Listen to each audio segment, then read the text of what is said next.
சிம்ம ராசி நேயர்களுக்கு இந்த ஜூன் மாதத்தின் துவக்கத்திலிருந்து என்னென்ன மாற்றங்கள்லாம் ஏற்பட போகுது, என்னென்ன விஷயங்களில் முன்னேற்றம் ஏற்பட போகுது அப்படின்னு சொல்லி பார்க்குறதுக்கு முன்னாடி, சிம்ம ராசிக்காரங்க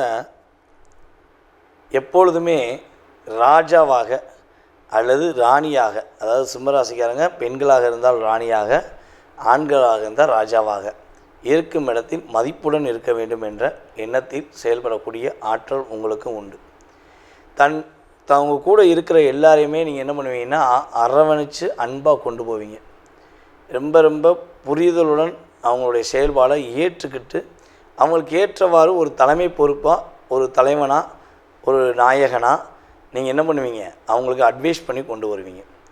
ஆனால் இதை யார் ஒரு டிஸ்கரேஜ் பண்ணுற மாதிரி, யார் உங்களை பயன்படுத்திட்டு மிஸ் அண்டர்ஸ்டாண்டிங் பண்ணுறாங்களோ அவங்களுக்கு சிங்கமாக செயல்படுவீங்க. சிங்கம் என்ன பண்ணும், ராஜாவாக இருக்கும். யார் ஒரு டிஸ்டர்ப் பண்ணுறாங்களோ அவங்கள என்ன பண்ணுவாங்க, அடித்து சாப்பிட்ரும் சிங்கம். ஸோ அதே மாதிரி தான் நீங்கள் என்ன பண்ணுவீங்க, உங்களுடைய கோபத்தினால் அவர்களை வச்சு செஞ்சுருவீங்க. இவ்வளோ தான் வித்தியாசம்.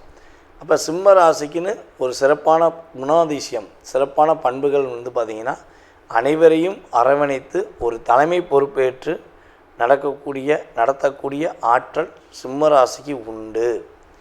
எந்த இடத்துல ஒரு அமைதியும், ஒரு சொன்னோன்னே ஒரு கமாண்டர் சொன்னோன்னே அடுத்த செகண்டே கடைபிடிக்கக்கூடிய நபர்கள் இருக்காங்கன்னா அதில் கண்டிப்பாக சிம்ம ராசியோட ஆதிக்கம் இருக்கும் என்பது உண்மை. ஸோ அந்தளவுக்கு உங்களுடைய ஒரு தன்மை சூப்பராக இருக்கும். இப்படிப்பட்ட உங்களுக்கு நீங்கள் என்கிட்ட நம்ம யூடியூப் சேனலை பார்த்துட்டு நிறைய பேர் கால் பண்ணி கேட்டிருக்காங்க, ஐயா மற்ற சேனல்கள்லாம், சில சேனல்களில் சனி பகவான் 8க்கு போயிட்டார், அப்போ அஷ்டம சனி பகவான் சகல கஷ்டத்தையும் கொடுத்துருவார், போராட்டத்தை கொடுத்துருவார், துன்பத்தை கொடுத்துருவார், துயரத்தை கொடுத்துருவாருன்னு சொல்கிறாங்களே. ஸோ நாங்கள் ஏற்கனவே எந்த சூழ்நிலைக்கும் தெரிஞ்சு தான் சொல்கிறாங்களா இல்லை தெரியாமல் சொல்கிறாங்களான்னு சொல்லி கேட்டிருக்கீங்க. ஸோ நான் இப்போ சனிப்பெயர்ச்சி வீடியோ சொன்னதை நீங்கள் தெளிவாக பார்த்தீங்கன்னா கண்டிப்பாக உங்களுக்கே அந்த புரிதல் வந்துடும்.